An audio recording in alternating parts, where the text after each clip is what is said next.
My boss said I was replaceable after I overworked for years, so I quit without notice and took all the clients they depended on quietly. I'm a 32-year-old guy, and for the longest time I thought loyalty at work actually meant something. I gave everything to my job. I was the one staying late when everyone else clocked out, the one answering emails at 2 a.m., the one canceling dinners with friends because a deadline couldn't wait. It became a joke in my family that I was married to the company, but secretly I wore it like a badge of honor. I believed if I just kept proving myself, one day it would all pay off. The office itself almost became a second home. I remember the fluorescent lights buzzing above me at midnight, my eyes burning from staring at spreadsheets too long.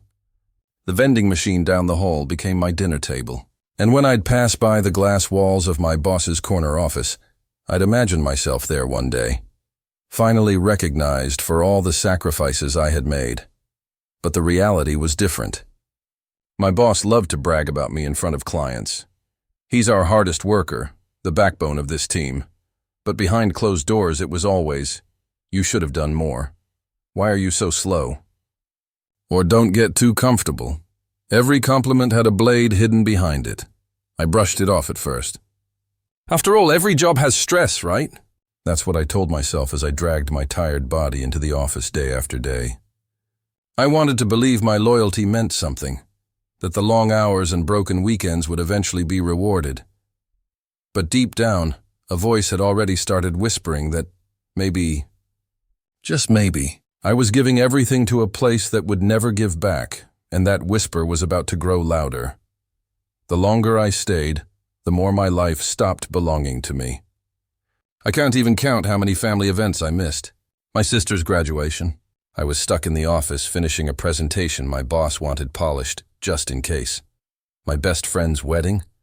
I dialed into a late-night call instead of raising a glass at his reception. I told myself these sacrifices would mean something one day, that the company would see me as indispensable. But what I didn't realize was that my boss had already figured out how far he could push me. He started dangling promises I'd never see. "Stick around another year and I'll fight for your promotion." Or, "When the budget opens up, you'll get that raise." Year after year, nothing came. The carrot just kept moving further away. What made it worse was the guilt tripping. Anytime I questioned an insane workload, he'd lean back in his chair, smile, and say, "If you really cared about this company, you'd find a way to make it happen." I'd swallow my frustration, nod, and stay even later. Deep down, though, the anger was building. The office felt heavier each night. The hum of the air conditioner sounded like a mocking laugh. Even when I tried to focus, my chest would tighten with the realization that I was throwing away years of my life for someone else's dream. Still, I kept pushing. I thought walking away would mean admitting failure. I convinced myself that if I just held on a little longer, the recognition would finally come. But the truth was, I was becoming invisible, the perfect workhorse, the perfect pawn, the perfect nobody, and I was about to learn just how little I really meant to them. The breaking point came with a project I poured my soul into. It was one of the biggest contracts our company had ever landed, and I practically lived at the office for 3 months to make it happen. I built the entire proposal, ran the numbers, dealt with endless client calls, and even cleaned up the mistakes other teams left behind. By the time it was ready, I barely recognized myself in the mirror. My eyes were sunken, and my skin looked gray from lack of sleep. But I thought, this is it. This is the one that will finally prove my worth. The day of the client presentation, I sat in the back of the conference room, waiting for my boss to acknowledge my work. Instead, I listened as he smiled and handed all the credit to another manager. "She really carried this project," he said, patting her shoulder while she smiled awkwardly. My chest burned, my palms sweating as I stared down at my notes. The notes I had written, the work I had sacrificed everything for. After the meeting, I cornered him. My voice was shaking when I asked, "Why didn't you mention me?" "You know how much I did," he smirked, like it was all a game. "You're replaceable. Don't start acting entitled." Those words cut deeper than any insult I'd ever heard. Replaceable. After years of breaking myself for this company, I was just another cog. I walked back to my desk, but everything felt wrong. The sound of phones ringing, the smell of stale coffee, the glow of my computer screen. For the first time, I saw it all for what it was. A machine designed to chew me up and spit me out, and that machine wasn't finished with me yet. After that meeting, something inside me cracked. But instead of backing off, I pushed harder. I thought if I could just prove him wrong, maybe he'd finally see my value. But my body had other plans. The exhaustion became unbearable. I'd wake up with my phone already buzzing, and it felt like my bones weighed 100 pounds each. My mind was constantly foggy, yet I still forced myself into the office. One night it all caught up with me.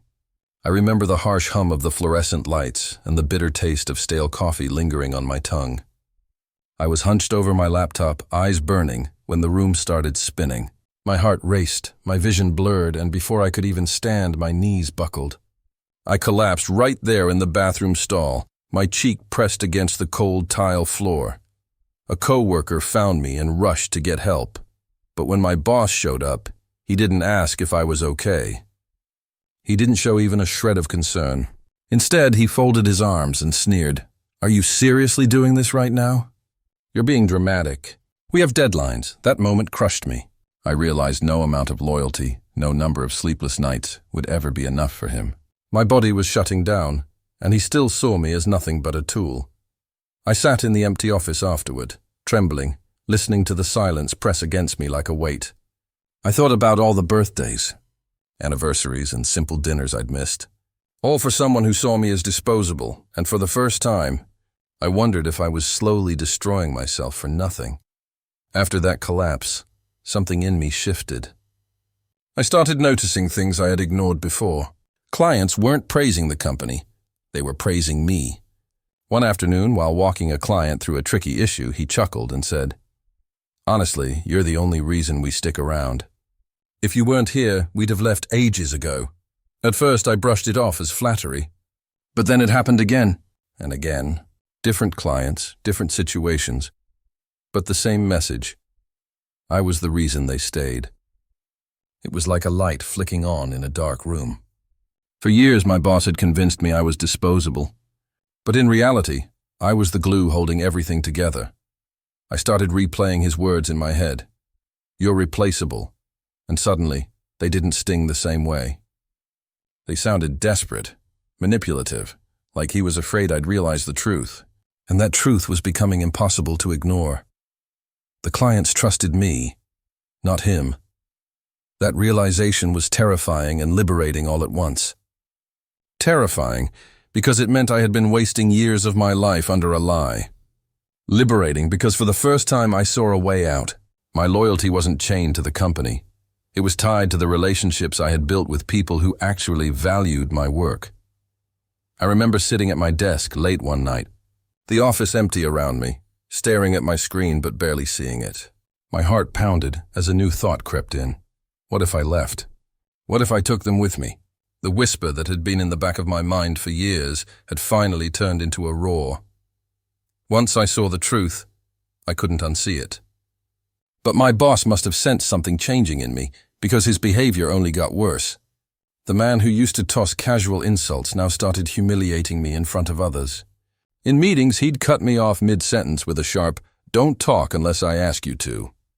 If a project succeeded, he gave credit to someone else. If it failed, somehow it was always pinned on me. Co-workers whispered about how unfair it was, but no one dared speak up.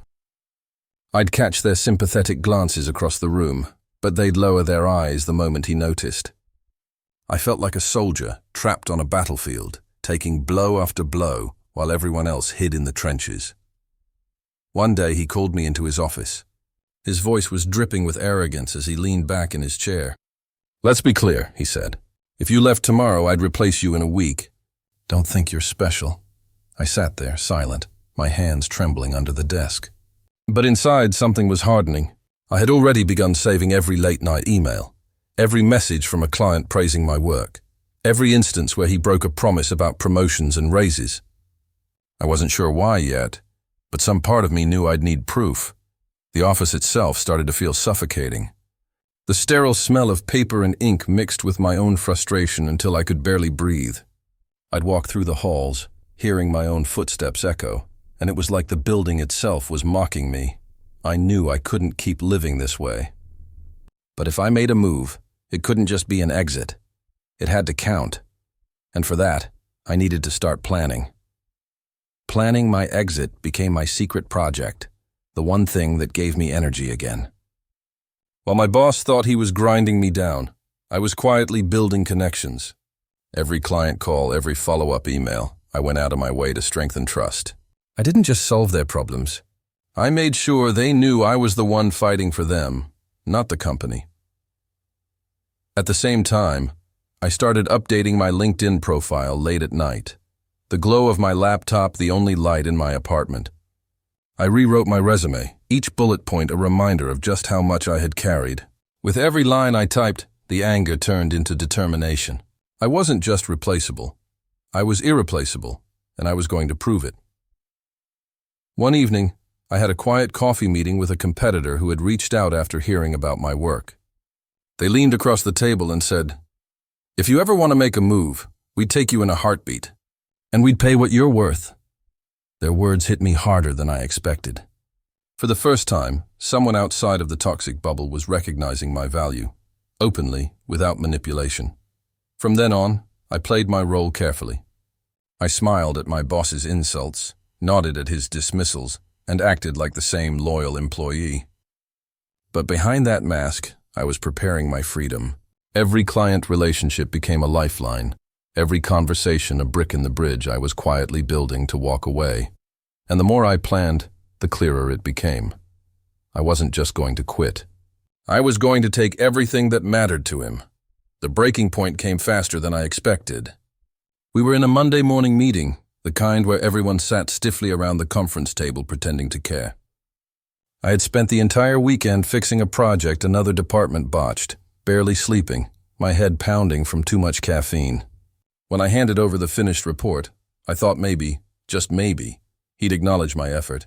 Instead, he slammed it down on the table and barked, "This is sloppy. Honestly, you've gotten lazy. If you can't handle it, I'll find someone who can." The room went silent. I felt every pair of eyes on me, some wide with shock, others looking down to avoid the tension. My chest tightened, and for a second I thought I might explode right there. But I didn't say a word. I just sat there, my jaw locked, my knuckles white against the table. Inside, though, something snapped. All the years of loyalty, the sleepless nights, the sacrifices, it all boiled into a cold, steady rage. I realized in that moment that I wasn't just going to leave. I was going to walk out in a way he'd never forget. That night, I sat in the empty office long after everyone else left. The lights flickered above me, the hum of the air conditioner filling the silence. My resignation letter sat on my screen, only one line typed out. Effective immediately, I resign. I stared at it, my pulse racing. For the first time, the thought of leaving didn't feel like failure. It felt like freedom, and in the back of my mind, one decision crystallized. I wasn't just quitting. I was going to take the very thing he depended on most. The next morning, I walked into the office calm, almost eerily so. Everyone was buzzing around, rushing to meet deadlines, but for once I wasn't part of the storm. I sat at my desk, typed out my resignation email in 3 simple words. Effective immediately, I resign. No explanations, no long goodbyes. I hit send, stood up, and shut down my computer. My phone started buzzing within minutes. First, it was my boss, then the HR manager, then my boss again. I didn't answer. I walked out of the glass doors for the last time, feeling the sun hit my face like I hadn't felt it in years. For the first time in a long time, the world outside didn't look gray. That afternoon, I started my new job at the competitor's firm. No long onboarding, no endless training. They trusted me instantly.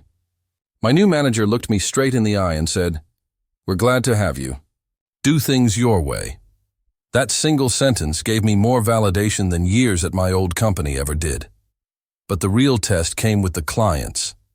At first I was nervous. Would they stay loyal to the old company out of habit, or would they follow me? The answer came faster than I expected. Within days, my inbox filled with messages. "We heard you left. Where are you now? We don't want to deal with anyone else. Can we transfer our business to you?" Each email was like a crack in my old boss's empire. The very foundation he thought he controlled was starting to crumble. And I was the one holding the hammer. And as the first big client officially jumped ship, I knew this was only the beginning. The ripple effect was immediate. Once the first client moved, the rest followed like dominoes. Within a week, 3 of the biggest accounts were gone. By the end of the month, nearly half of their revenue had shifted, straight into the hands of my new firm. The calls from my old boss turned from furious to desperate. At first, his voicemails were all threats. "You'll regret this. You think you're untouchable, but you're not." Then slowly they shifted into pleading. "We can work something out. Just come back. We need you." Hearing him choke on those words almost made me laugh. My new office, in contrast, felt like a completely different world. Natural light poured in through wide windows instead of buzzing fluorescent bulbs. My new team actually respected boundaries. When 6 p.m. rolled around, people left. I could almost feel the weight lifting from my shoulders. But the best part was watching the shift in power. Clients didn't just follow me. They called me personally to thank me. One said, "We only trusted that company because of you. When you left, so did we." Every time I heard those words, it drove home the truth. My boss had spent years convincing me I was replaceable, when in reality, I was the one thing he couldn't live without. The more clients signed contracts with my new firm, the more I pictured his smug face cracking. I imagined him pacing his office, veins popping, realizing his empire was collapsing because of the one person he underestimated most. And just when I thought I'd never see him again, fate had other plans. It happened at a networking event downtown, one of those corporate mixes filled with overpriced cocktails and fake smiles. I was standing near the bar, chatting with a client who had followed me to my new firm, when I felt a heavy hand on my shoulder. I turned, and there he was, my old boss. His face looked different now, thinner, his eyes darting nervously like a man who hadn't slept in weeks.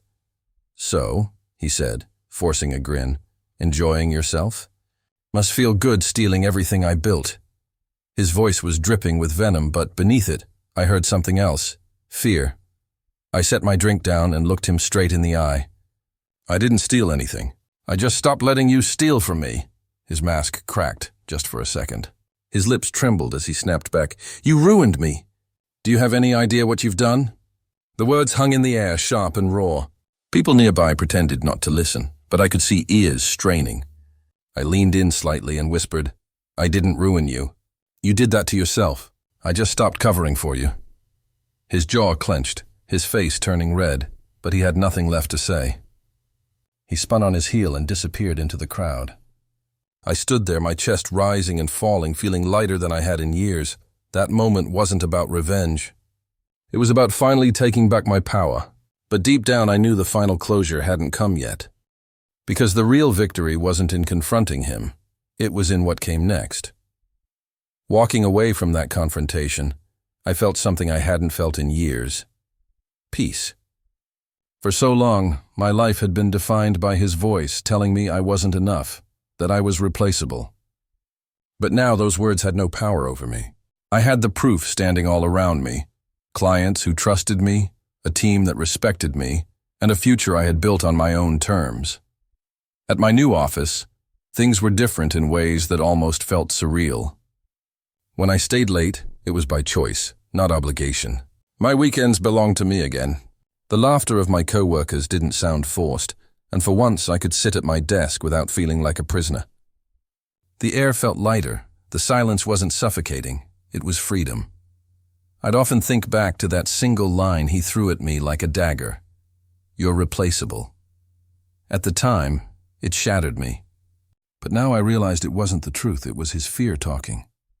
He needed me more than I ever needed him, and when I finally stopped feeding his ego, his entire empire crumbled.